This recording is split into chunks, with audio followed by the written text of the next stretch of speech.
E commerce होता है जब भी आप कोई गुड्स परचेज करते हो या सर्विसेज लेते हो ओवर द इंटरनेट। ठीक है, इंटरनेट के थ्रू जब आप कोई शॉपिंग करते हो, गुड्स परचेज करते हो, आप सर्विसेज लेते हो, उसको हम कहते हैं ई कॉमर्स। ठीक है, जैसे आप ब्लिंकिट पे गए या आप जेप्टो पे गए, वहाँ पर अगर आप कोई भी ग्रॉसरी परचेज करते हो, जैसे कि ये देखो, ठीक है, इंटरनेट के थ्रू कर रहे हो, तो उसको हम कहते हैं ई कॉमर्स, इलेक्ट्रॉनिक कॉमर्स। ठीक है, इसके कुछ एडवांटेजेस एंड डिसएडवांटेजेस देखते हैं। एडवांटेजेस क्या होते हैं? अवेलेबल 24/7। अब देखो, आप जो ई कॉमर्स से शॉपिंग करते हो, कोई भी ऐप से शॉपिंग करते हो, तो वो ऐप 24/7 अवेलेबल रहती है। मोस्टली ऐप जैसे अमेजोन, फ्लिपकार्ट, ब्लिंकिट, ये सब ऐप आपकी 24/7 सर्विसेज प्रोवाइड कराती हैं। ठीक है, तो आपको रात के 12 बजे हो चाहे सुबह के 6 बजे हो, आप कभी भी शॉपिंग कर सकते हो या प्रोडक्ट्स ले सकते हो।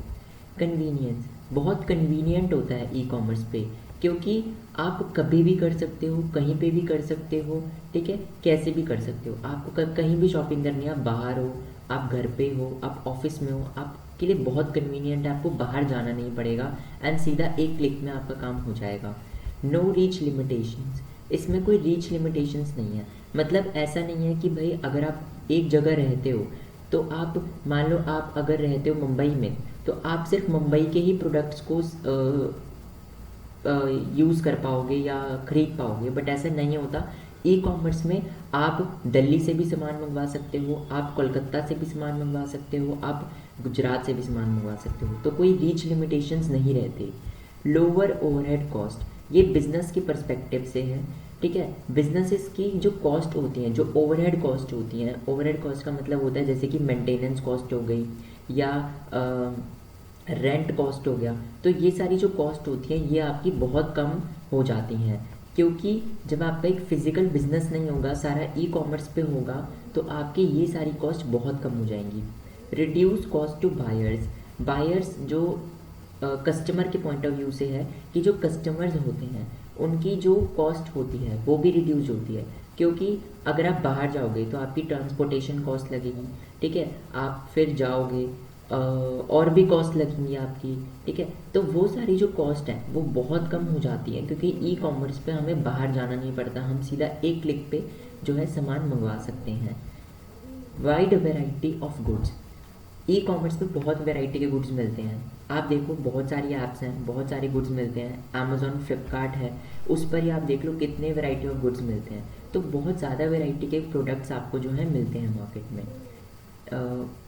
ई कॉमर्स पे। रादर देन अगर आप मार्केट की बात करो, मार्केट में आपको इतने प्रोडक्ट नहीं मिलते।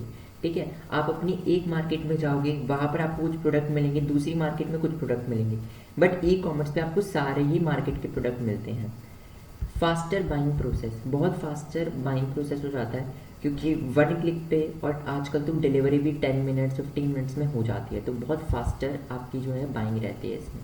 अब कुछ डिसएडवांटेजेस भी हैं इसके, अब एडवांटेज हैं तो डिसएडवांटेज भी हैं। सबसे पहला कॉस्ट है। कॉस्ट का यहाँ पर मतलब है कि देखो, अगर आप ऐप डेवलप करते हो, कोई भी बिजनेस ऐप डेवलप करेगा, उस ऐप की कॉस्ट बहुत लग जाती है, तो वो ऐप की कॉस्ट यहाँ पर उसके लिए डिसएडवांटेज है, उसकी मेंटेनेंस कॉस्ट डिसएडवांटेज है। No physical contact between the buyer and the seller, कोई फिजिकल कॉन्टैक्ट नहीं रहता बिटवीन बायर एंड सेलर, वो एक दूसरे को जानते भी नहीं, एंड बायर एक कनेक्शन नहीं बना पाता सेलर के साथ, तो एक इंटेग्रिटी नहीं बन पाती और लॉयल कस्टमर्स बनना बहुत मुश्किल हो जाता है। सिक्योरिटी एंड प्राइवेसी रिस्क का मतलब है आजकल बहुत सारे फ्रॉड्स होते हैं ई कॉमर्स से रिलेटेड, आपकी पेमेंट से रिलेटेड, तो वो भी एक डिसएडवांटेज है, बहुत लोग ई कॉमर्स पे जाते ही नहीं हैं। Products people want by online, कुछ प्रोडक्ट्स ऐसे भी होते हैं जो लोग जो है ऑनलाइन बाय ही नहीं करना चाहते, जैसे कि गोल्ड है या बहुत expensive items people online buy नहीं करते कभी भी।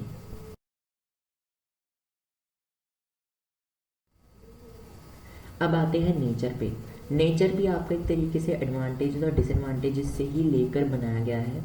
ठीक है, नेचर में any time, anywhere and anyone, e commerce कोई भी यूज़ कर सकता है, एनी वन कभी भी और कहीं भी यूज़ कर सकता है। ठीक है, नेक्स्ट आता है no trail of paper documentation. इसका मतलब है ज़्यादातर पेपर डॉक्यूमेंटेशन नहीं होते, बिकॉज ई कॉमर्स पे इतनी रूल्स एंड रेगुलेशंस नहीं होते, रादर देन ट्रेडिशनल वर्क पे।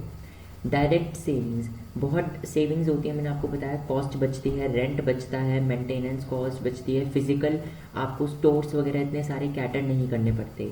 Redefining organisations, e commerce organisations को रीडिफाइन कर रही है, ठीक है, ऑर्गेनाइजेशंस को एक बदल रही है ट्रेडिशनल से ई कॉमर्स पे, जहाँ पे वो कॉस्ट भी सेव कर पा रही हैं, बहुत इजीली और कन्वीनियंस ही कस्टमर्स को प्रोवाइड करा पा रहे हैं। नेक्स्ट क्वेश्चन और नेक्स्ट टॉपिक आपके आता है, रीजंस क्या हैं हम ऑनलाइन क्यों जा रहे हैं या ऑनलाइन क्यों जाना चाहिए हमें, रीजंस क्या है कि हमें ऑनलाइन ट्रांजैक्शन करूँ। तो सबसे पहले है कन्वीनियंस। ऑनलाइन ट्रांजैक्शन में देखो कन्वीनियंस बहुत है, ठीक है, आप घर बैठे बैठे ही ऑफकोर्स प्रोडक्ट्स बाय कर सकते हो, वाइड वेराइटी मिलती है प्रोडक्ट की, बहुत सारे प्रोडक्ट मिलते हैं, आपका टाइम भी सेव होता है, आपको बाहर नहीं जाना पड़ता, आप ऑफिस में हो, घर पे हो, तो आप कोई भी काम करते करते 2-3 मिनट में अपना प्रोडक्ट बाय कर सकते हो, स्पीडली काम हो जाता है, डिलीवरी भी स्पीडली हो जाती है, ठीक है, पेमेंट भी बहुत स्पीडली हो जाती है, लोअर कॉस्ट भी बहुत लोअर हो चुकी है, ठीक है, जैसे मैंने आपको बताया रेंट, फिजिकल कॉस्ट हो गई, कस्टमर से अगर देखें तो ट्रांसपोर्टेशन कॉस्ट वगैरह बहुत लो हो गई है। नो इंफ्रास्ट्रक्चर रिक्वायर्ड, कुछ एक्सटेंट तक इंफ्रास्ट्रक्चर रिक्वायर्ड नहीं होता है बिजनेसेस को, बहुत सारे मल्टीपल स्टोर्स खोलने की ज़रूरत नहीं पड़ती, फ्रेंचाइजीज इन सब की कोई ज़रूरत नहीं होती, बहुत मिनिमल स्टोर्स लेने पड़ते हैं वेयर हाउसिंग और डिलीवरी के लिए, उसके अलावा ज़्यादा स्टोर्स की ज़रूरत नहीं, इंफ्रास्ट्रक्चर की ज़रूरत नहीं पड़ती। और इंफ्रास्ट्रक्चर में आपका जैसे बहुत सारे इक्विपमेंट्स भी आ जाते हैं, उनकी भी ज़रूरत नहीं पड़ती, 24/7 अवेलेबिलिटी। तो ये आपका रीज़न्स है कि क्यों मुझे ट्रांजैक्शन करनी चाहिए ऑनलाइन।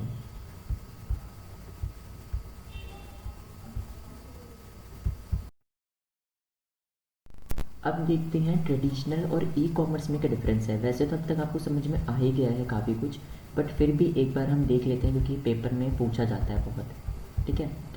सबसे पहला है मीनिंग। ई कॉमर्स का मीनिंग मैंने आपको बता दिया, बाइंग एंड सेलिंग जब हम इंटरनेट के थ्रू करते हैं। ट्रेडिशनल कॉमर्स का मतलब होता है बाइंग एंड सेलिंग जब हम फिजिकली जैसे मार्केट में जाके जब हम सामान खरीदते हैं, उसे हम कहते हैं ट्रेडिशनल कॉमर्स या ट्रेडिशनल बिजनेस। तो अवेलेबिलिटी कैसी रहती है, ई कॉमर्स 24/7 अवेलेबल रहता है, सबको पता है। ट्रेडिशनल कॉमर्स लिमिटेड टाइम के लिए अवेलेबल रहता है, यूजुअली जैसे सारी शॉप्स होती है डे टाइम के लिए ओपन रहती हैं, तो लिमिटेड टाइम के लिए ट्रेडिशनल कॉमर्स रहता है। रीच, ई कॉमर्स की वाइडर रीच होती है, मैंने आपको बताया कि मुंबई से कोई अगर पर्सन है वो कोलकाता, दिल्ली, मुंबई के भी प्रोडक्ट्स को परचेज कर सकता है, बट ट्रेडिशनल कॉमर्स में लिमिटेड रहती है टू सर्टेन एरिया, जिस एरिया में आप रहते हो, जैसे मुंबई के एरिया में आप रहते हो तो मुंबई के ही सामान आप परचेज कर पाओगे। टैक्टाइल एक्सपीरियंस, टैक्टाइल एक्सपीरियंस बहुत इंपॉर्टेंट है, ये आपको अलग से भी आ सकता है। टैक्टाइल एक्सपीरियंस का मतलब होता है कि जब आप कोई प्रोडक्ट को टच या फील करके परचेज करते हैं, उसको हम कहते हैं टैक्टाइल एक्सपीरियंस। तो ई कॉमर्स में तो कोई टैक्टाइल एक्सपीरियंस नहीं होता क्योंकि सिर्फ आप प्रोडक्ट्स की फ़ोटो देख सकते हो, बट ट्रेडिशनल कॉमर्स में होता है क्योंकि आप ट्रेडिशनल कॉमर्स में प्रोडक्ट को फील कर सकते हो, प्रोडक्ट को टच कर सकते हो, देख सकते हो प्रोडक्ट का टेक्सचर, तो वहाँ पे टैक्टाइल एक्सपीरियंस रहता है। मोड ऑफ पेमेंट कैसी कैसी होती हैं, ई कॉमर्स में आपको बहुत सारी मोड्स मिलती हैं, जैसे cash on delivery, credit, debit cards, digital wallet से आप कर सकते हो। लेकिन ट्रेडिशनल कॉमर्स में आपके पास दो ही ऑप्शन होते हैं, या तो कैश या फिर चेक से पे करते हो। Physical contact between the buyer and the seller, e commerce में कोई फिजिकल कॉन्टैक्ट नहीं होता है, वेयर एज ट्रेडिशनल कॉमर्स में फिजिकल कॉन्टैक्ट होता है। Security of customer data, e commerce में लेस सिक्योरिटी रहती है क्योंकि आपके डेटा को हैक किया जा सकता है, बट ट्रेडिशनल कॉमर्स में हाई सिक्योरिटी रहती है बिकॉज ऑफ फिजिकल डेटा आपका सेव होता है, ठीक है। तो ये आपके कुछ पॉइंट्स हैं, इसी के साथ आपका यहाँ पर टॉपिक ख़त्म होता है।